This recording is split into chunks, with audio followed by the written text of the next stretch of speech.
Good morning. Welcome back to the Orleans County Corruption-Brady list.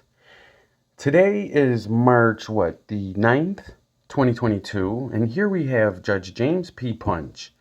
Judge Punch retired years ago.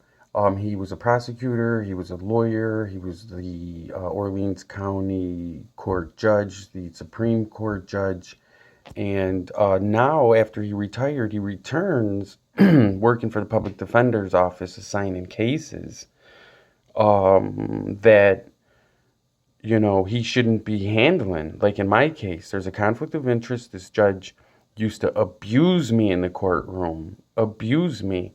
I would stand before him in open court, and my criminal court lawyer would stand next to me.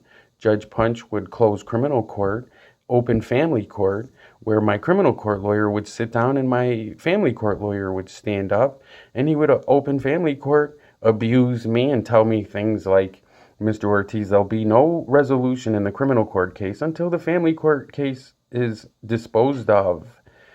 So I said, no, Judge, no, there's no plea deals in that matter. He would close family court and he would open criminal court back up and talk to me about the family court matter, and then close criminal court and open up family court again, and then sit on the bench and close family court, criminal court, and then open local court and arraign me on a warrant, where the public defender would then stand up. So while I'm standing there before him, this judge would abuse me and tell me things like, I'm not done with you yet, Mr. Ortiz. And there were even times when James here would tell me not to look at the antique clock in his courtroom because I was accused of illegally dealing with antiques. And he would abuse me, and I have witnesses and court minutes to prove this. But the point here is that let's see if you can recognize this voice. Let's have a listen. It's a blast from the past. I couldn't believe he answered the phone when I called. Jim Punch.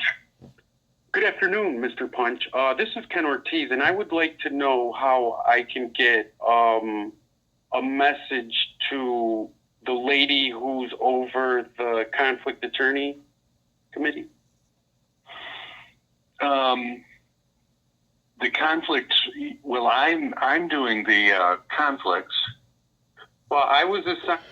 So yeah, he is doing the conflicts, and he shouldn't even be talking to me. Yes, let's have a listen to the conversation I had with Mr. Punch yesterday. That's not good. Well, I don't want people to. I'm going to do what I got to do to document the fact that these lawyers are saying they're going to do something and they don't do it.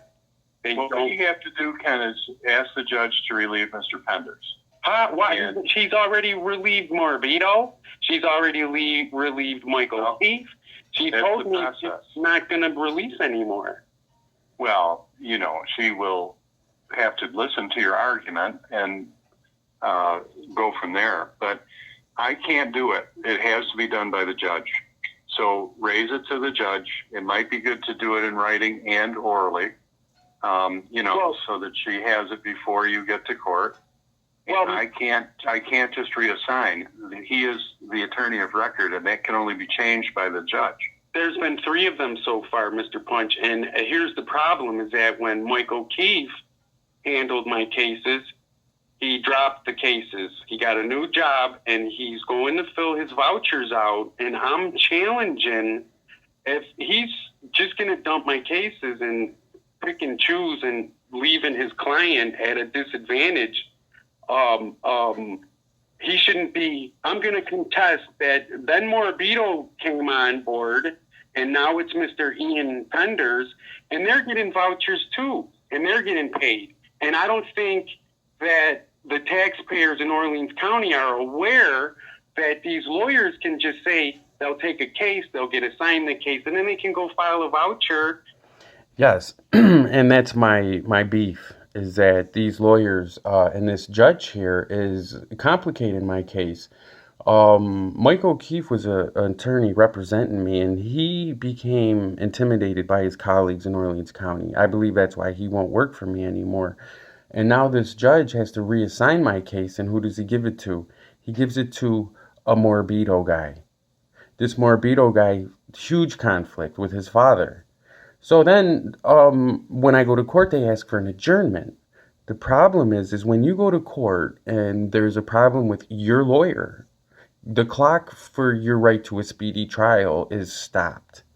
See, there's a trial clock, and I'm going to do a video how that works, but this judge is an expert at how red tape works.